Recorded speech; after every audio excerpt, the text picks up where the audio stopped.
Turkish Airlines presents Business Africa.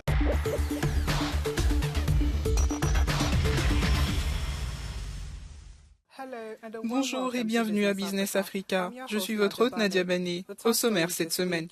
Alors que la COP28 bat son plein, les économies africaines sont confrontées à des défis pressants, notamment les impacts du changement climatique sur fond de tensions géopolitiques globales. Une question se pose, l'Afrique peut-elle atténuer les impacts économiques multiformes du changement climatique ?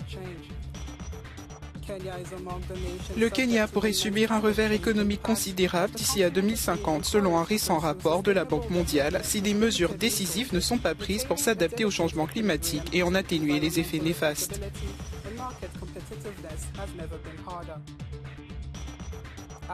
Après un premier mandat marqué par une croissance économique et une inflation galopante, le président Félix Tshisekedi se présente à sa réélection avec la promesse de créer plus d'emplois. Cependant, des défis persistent. Dès le premier jour de la COP28, certains pays se sont engagés à financer la lutte contre le changement climatique à travers la création du fonds pertes et dommages destiné aux pays les plus impactés. Toutefois, certains experts se montrent sceptiques.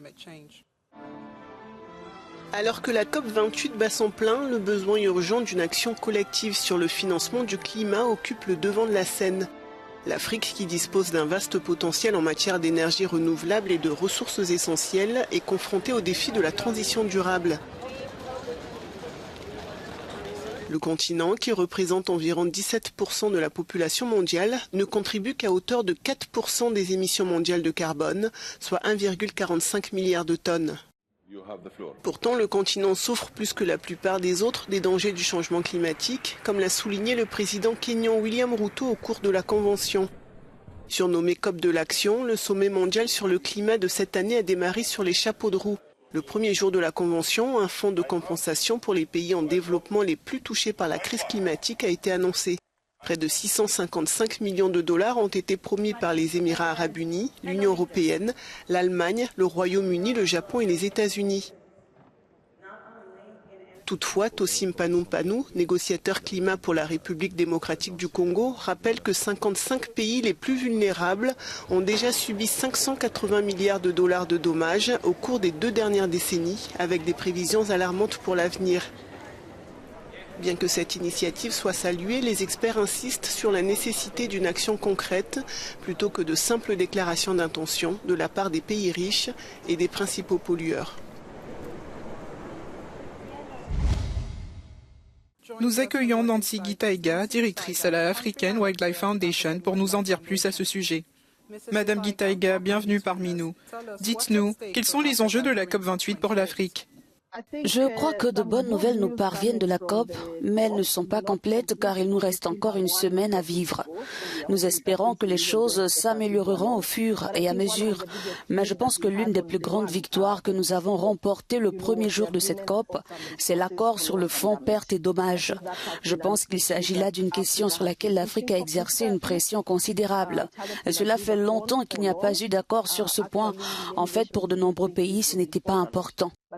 Mais quiconque vient d'Afrique et en particulier de notre région et voit ce qui se passe avec les sécheresses, les inondations, sait qu'on ne peut pas parler de justice sans parler des pertes et dommages. L'Afrique peut-elle et devrait-elle mener la transition vers un avenir faible en émissions carbone ? Lorsque nous nous présentons à ces COP, c'est avec beaucoup de fierté que nous disons « nous ne sommes pas responsables des émissions de gaz à effet de serre », mais nous en souffrons. Malheureusement. Et même si les émissions s'arrêtent aujourd'hui, même si ces nations arrêtent leurs émissions aujourd'hui, nous serons toujours confrontés à ce problème au cours des 100 prochaines années. Nous venons également à ces COP et à ces discussions sur le climat pour 2 choses principalement. Premièrement, la biodiversité qui se trouve dans nos pays africains, qui je pense est immense. Et nous disons que la biodiversité est aussi une solution au changement climatique, dans la mesure où elle est affectée par le changement climatique, mais qu'elle a aussi la possibilité de présenter une solution au changement climatique. Et puis, deuxièmement, on a beaucoup parlé. D'ici 2050, 1 citoyen du monde sur 4 sera africain. Nous parlons donc de notre nombre dans les années à venir. Nous parlons également de la jeunesse de notre population actuelle. Si vous regardez la démographie, les marchés, nous avons des possibilités d'innovation et la possibilité pour l'Afrique d'avoir une trajectoire de croissance différente. C'est ce que nous apportons à la table, que notre croissance, notre développement économique peut prendre une autre forme, différente de ce que d'autres pays développés ont dû traverser. Je pense qu'il est important. Il est important pour nous d'être présents lors de ces discussions, non pas en tant que victimes, mais aussi en tant que personnes qui apportent des solutions. Et c'est ce que nous apportons dans le cadre de ces COP.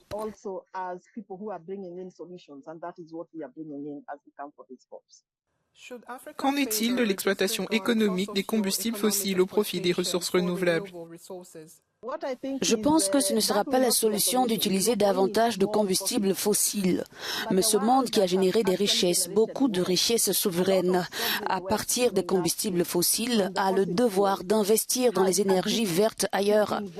Il ne s'agit pas seulement de compenser, car la compensation ne sera pas la solution au changement climatique. Vous transférez le problème ailleurs, mais continuer la même routine ne peut être une solution. Cependant, si nous pouvons atteindre le même niveau de développement grâce aux énergies renouvelables, ce sera une bonne chose pour le monde entier, ce sera bon pour l'Afrique en tant que continent et aussi bon pour tous les citoyens.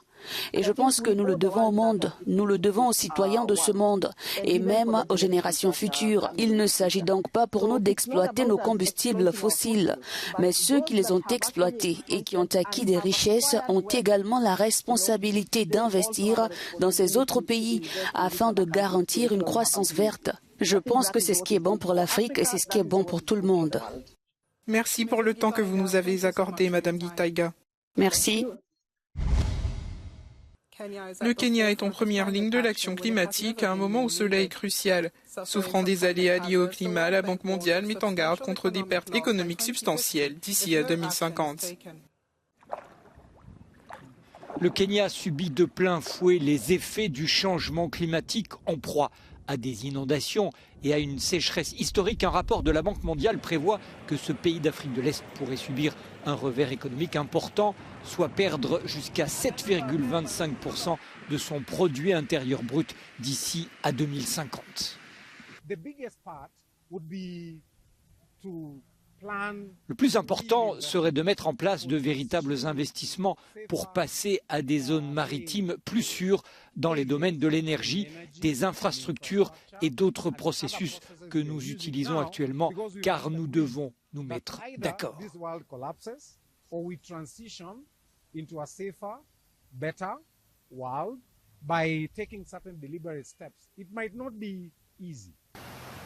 Principale source d'alimentation et de revenus, le secteur agricole fragilisé ne peut plus garantir un approvisionnement adéquat aux familles rurales.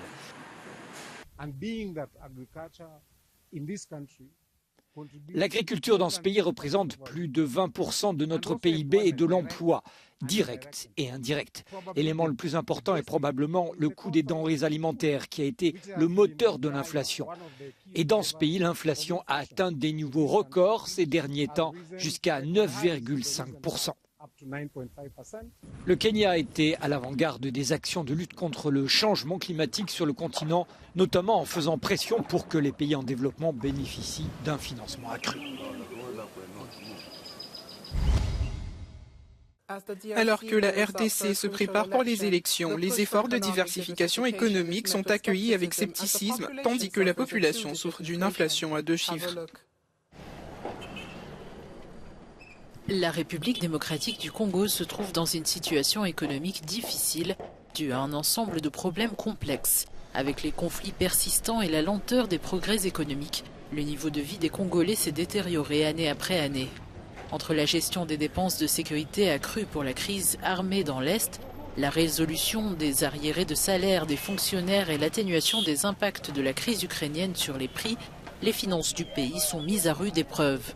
L'inflation a atteint 20% en 2023, exacerbant les difficultés à se procurer des biens essentiels tels que l'éducation et les transports.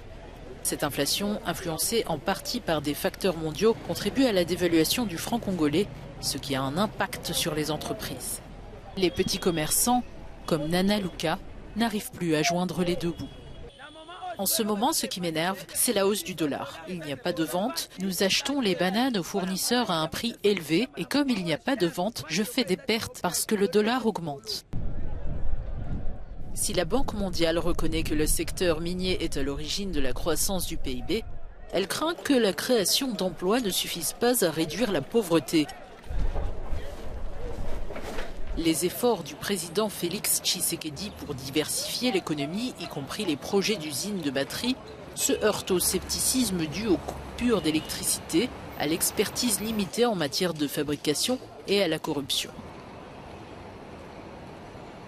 Le président de la République a composé avec qui? Il a composé avec des personnes qui ont aussi détruit ces pays. Ils sont là dans des postes clés. Or, qu'est-ce qu'il fallait faire? Il fallait nettoyer cette classe politique pour bien mener la lutte contre la corruption. Face à ces défis multiples, la RDC se trouve dans une situation critique. Les préoccupations économiques jouant un rôle essentiel dans l'élaboration du paysage politique national. Les élections générales prévues le 20 décembre constitueront un test décisif pour la capacité du gouvernement à orienter le pays vers une stabilité économique durable. Merci d'être resté parmi nous pour cette édition de Business Africa. Pour plus sur l'actualité business en Afrique, restez à l'écoute sur Africa News et africanews.com.